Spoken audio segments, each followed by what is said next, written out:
मशहूर अभिनेता संजय दत्त बॉलीवुड के सबसे कंट्रोवर्शियल एक्ट्रेस में से एक हैं। अपने करियर के शुरुआती दिनों से लेकर अब तक कई बार अजीब हरकतों की वजह से संजय दत्त सुर्खियों में रहे हैं, लेकिन इन्होंने हद तब पार कर दी थी जब नशे की हालत में खूबसूरत नीली आंखों वाली अभिनेत्री मंदाकिनी के कमरे में घुस गए थे।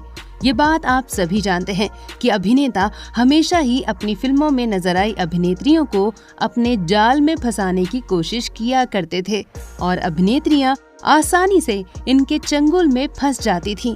लेकिन जब मंदाकिनी ने ये सब करने से मना कर दिया तो संजय दत्त ने कुछ ऐसा किया जिसे जानने के बाद सब हक्के बक्के रह गए।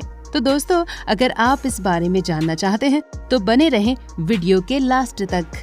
संजय दत्त ने 1981 में रॉकी फिल्म से डेब्यू किया था। सुनील दत्त और नरगिस के बेटे होने की वजह से संजय दत्त सभी के दुलारे थे। स्टार तो वे थे ही। रॉकी ने संजय दत्त को सुपरस्टार बना दिया था। गॉर्जियस एक्ट्रेस मंदाकिनी भी राम तेरी गंगा मैली से सुपरस्टार बन चुकी थी। इसी बीच 1986 में एक ऐसी घटना घटी जिसने मंदाकिनी को हिला कर रख दिया था। दरअसल साल 1986 में संजय दत्त और मंदाकिनी को एक फिल्म के लिए कास्ट किया गया था। मूवी का नाम था जीवा। ऐसा बताया जाता है कि इस फिल्म की शूटिंग के दौरान संजय दत्त मंदाकिनी पर अपना दिल हार बैठे थे, लेकिन मंदाकिनी ने कभी भी अभिनेता से प्यार नहीं किया था। ऐसा भी बताया जाता है कि संजय दत्त हमेशा ही शूटिंग के दौरान शराब पीकर आया करते थे और रोमांटिक सीन करते वक्त मंदाकिनी को जकड़ लिया करते थे, जिस वजह से मंदाकिनी के लिए रोमांटिक सीन दे पाना काफी मुश्किल हो जाता था। संजय दत्त ने अपनी हद तब पार कर दी थी जब वो नशे की हालत में मंदाकिनी के कमरे में घुस गए थे।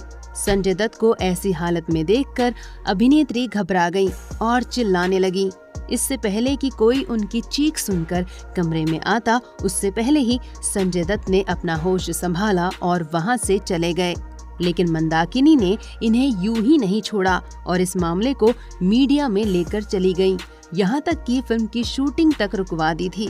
लेकिन जब फिल्म के डायरेक्टर ने मंदाकिनी से फिल्म पूरी करने पर जोर दिया तो मंदाकिनी मान गईं।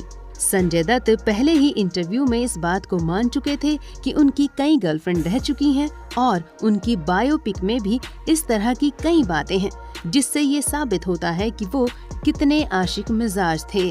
तो दोस्तों, आपको संजय दत्त की इस हरकत के बारे में क्या कहना है? हमें अपनी राय कमेंट बॉक्स में कमेंट करके जरूर बताएं। साथ ही बॉलीवुड से जुड़ी ऐसी और चटपटी और मसालेदार खबरों को जानने के लिए हमारे चैनल को सब्सक्राइब करना ना भूलें।